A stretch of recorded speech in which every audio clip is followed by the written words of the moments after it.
Salut à tous, aujourd'hui on va parler d'Angular 17 et vous allez voir qu'il y a pas mal de changements intéressants dans cette nouvelle release. On va commencer par parler de la nouvelle identité graphique d'Angular et puis on va s'attarder sur les nouvelles fonctionnalités avec des morceaux de code à l'appui.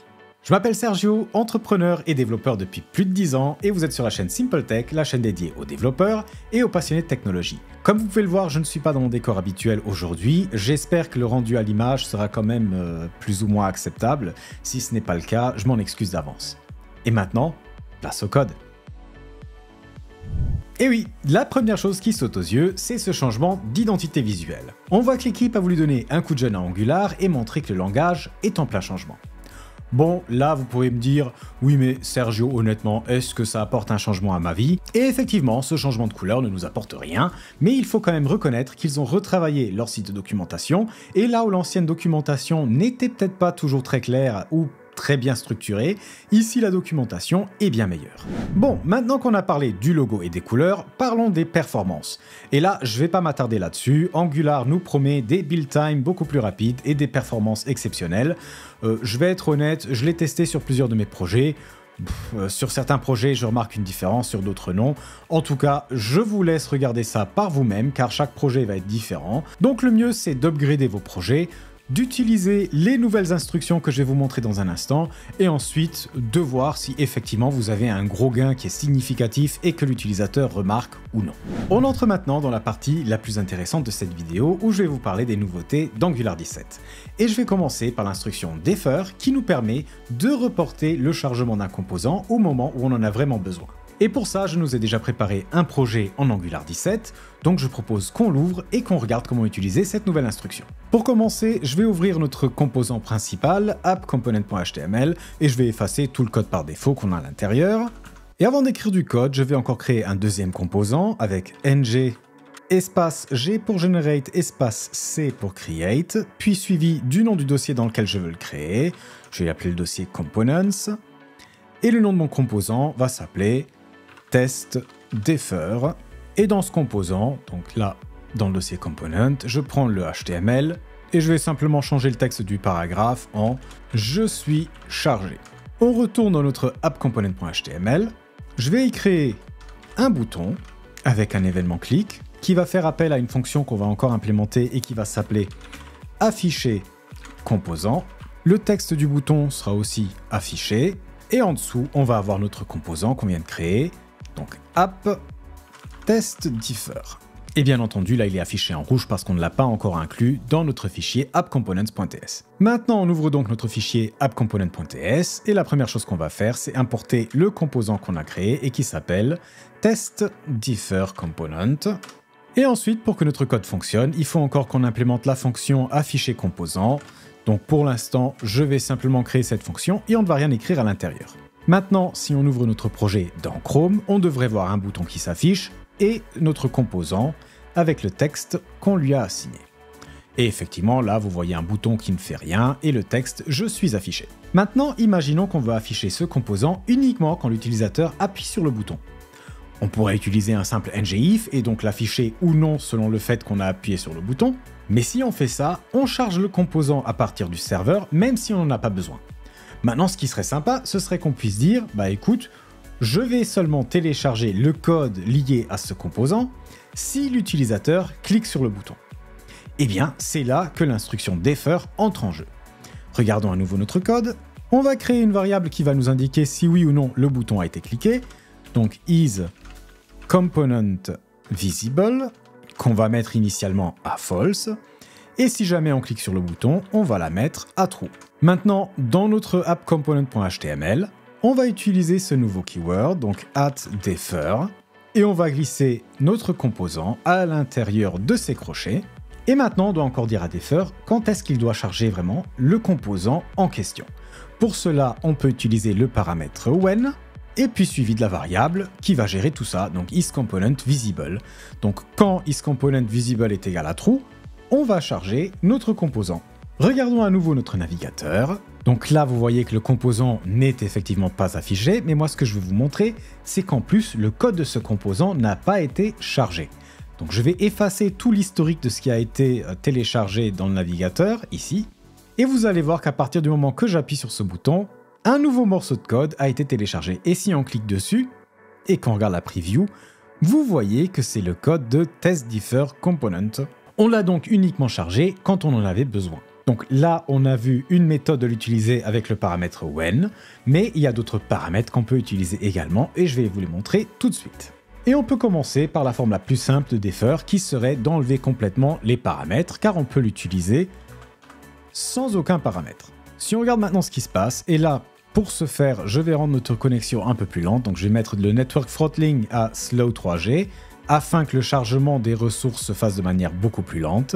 J'efface à nouveau l'historique de ce qui a été téléchargé, et si on recharge la page, regardons maintenant à quel moment le code de notre test differ va être chargé. Donc là, j'appuie refresh.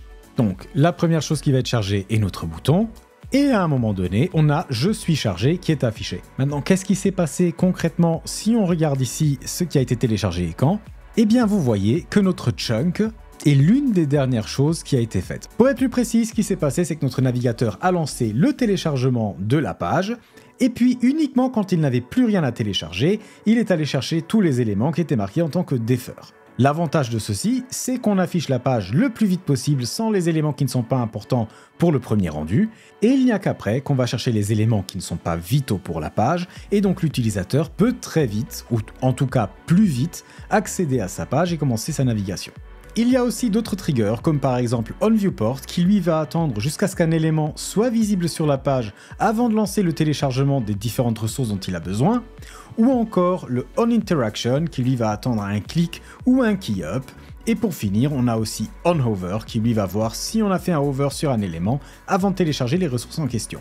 Mais ça, je vous laisse regarder les détails dans la documentation, car c'est toujours à peu près la même chose, juste avec des triggers légèrement différents. Ce que je propose, c'est de regarder en vitesse comment utiliser @differ avec d'autres instructions telles que @placeholder, @loading et @error. Et donc ici, juste après @differ, je vais rajouter un @loading où on va avoir un div avec le texte « Je suis en train de charger ».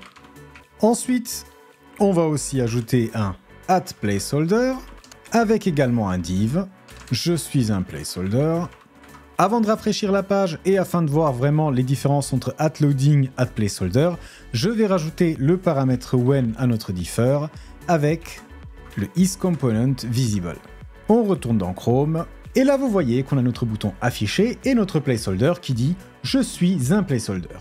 Maintenant, si on clique sur afficher, vous voyez que d'abord on a le texte « Je suis en train de charger » suivi de « Quand la ressource est chargée » du message à l'intérieur du composant qu'on vient de télécharger qui est donc « Je suis chargé ».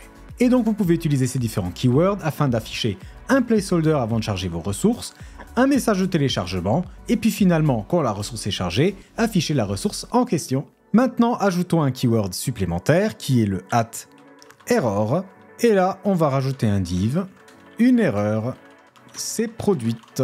Là dans Chrome, notre page est chargée et ce que je veux faire, c'est simuler une erreur de connexion où on n'arrive plus à télécharger le composant qu'on veut afficher. Donc je retourne dans mes settings du network et je vais faire offline.